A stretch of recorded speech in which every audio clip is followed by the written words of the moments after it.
Hey yo, tout petit, feti, lady la lady.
Galaji. Galaji.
Aladji Galaji.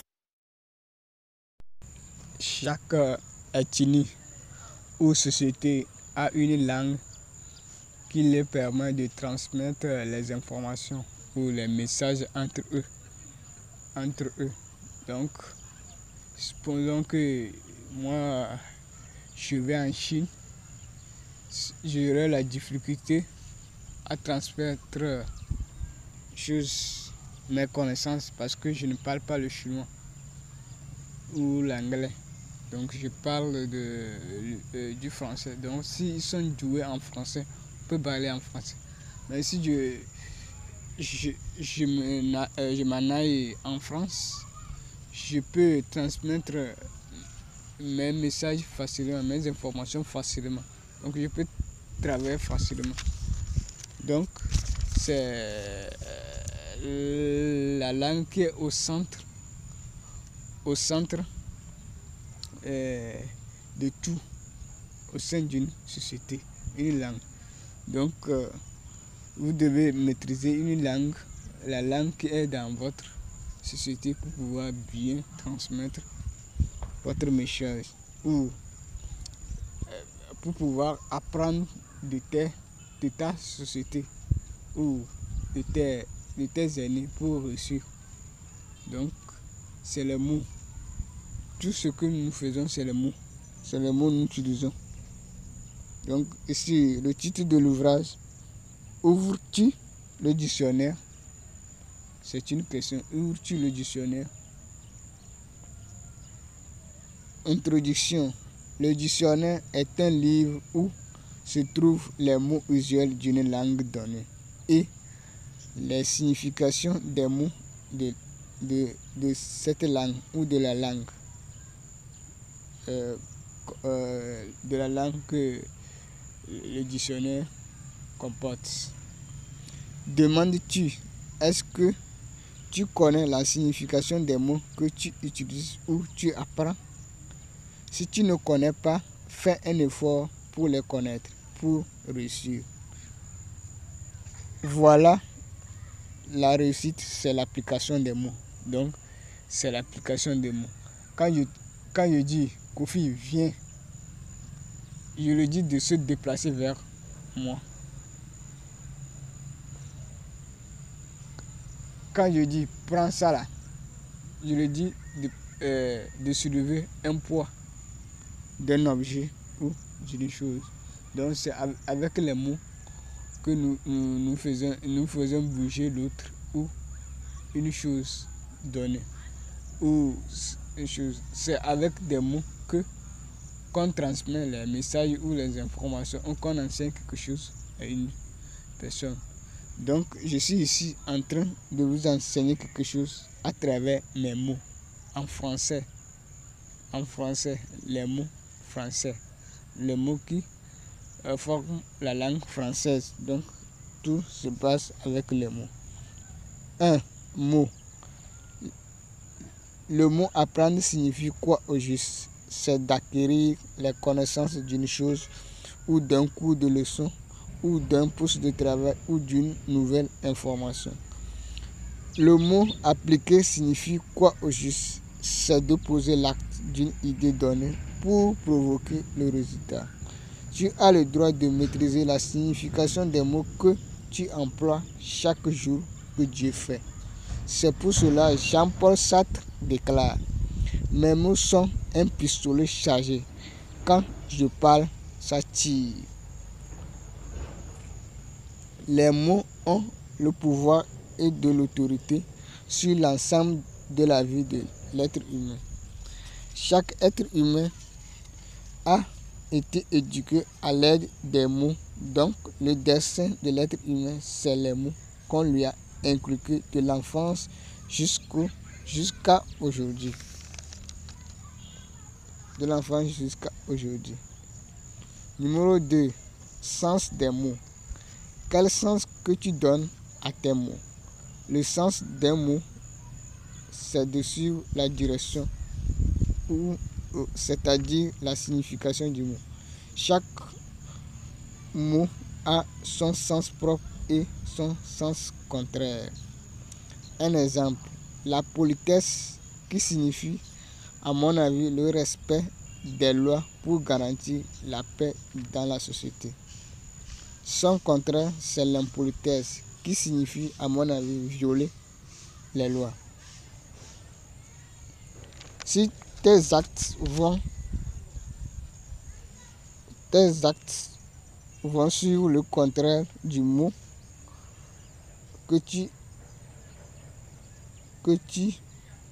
emploies, tu n'auras pas le résultat du mot. Réussir, c'est d'arriver à vendre un actif à une cible donnée ou à une entreprise pour générer de revenus. Donc, déjà, donc, si tu vends un actif à une cible, tu auras des bénéfices et tu auras la richesse. La richesse. Ici, j'ai désigné la réussite à la richesse. Donc, tu auras la richesse. Donc, si un actif, tu auras toujours la richesse. La richesse. Donc, ce que ça signifie, réussir, avoir de l'argent. Donc, chaque mot a un sens. Donc, vous devez chercher à savoir le sens du mot que vous employez, vous utilisez, ou vous êtes en train d'acquérir d'une personne, d'un enseignant ou d'un coach. On peut dire ainsi. Numéro 3. Application. Chaque mot que tu appliques apporte forcément un résultat, soit le contraire du mot, ou soit le sens du mot appliqué. Donc, essayez de manier au bout des doigts les mots que tu as dans ton champ d'existence ou de propriété. Donc, ça, champ d'existence, bon, ceux qui ont suivi le coaching de philosophie d'existence savent ce que je dis. Donc, les mots qui existent, que tu sais leur existence, que tu connais, que tu as en main. Donc, ce que tu connais, les connaissances, les connaissances que tu as. Les connaissances que tu as déjà raconté, ou tu as, que j'appelle philosophie d'existence, ou champ d'existence, ou philosophie de propriété, ou champ de propriété. Donc, tout ça là. Donc, c'est à base des mots qu'on implique des savoirs, des éducations que nous utilisons. Donc, vous êtes prêts à maîtriser tous les mots que vous employez ou vous avez dans votre champ d'existence pour ne pas se dérailler ou faire autre chose qui va à l'encontre de vos objectifs. Donc, ça finit ici.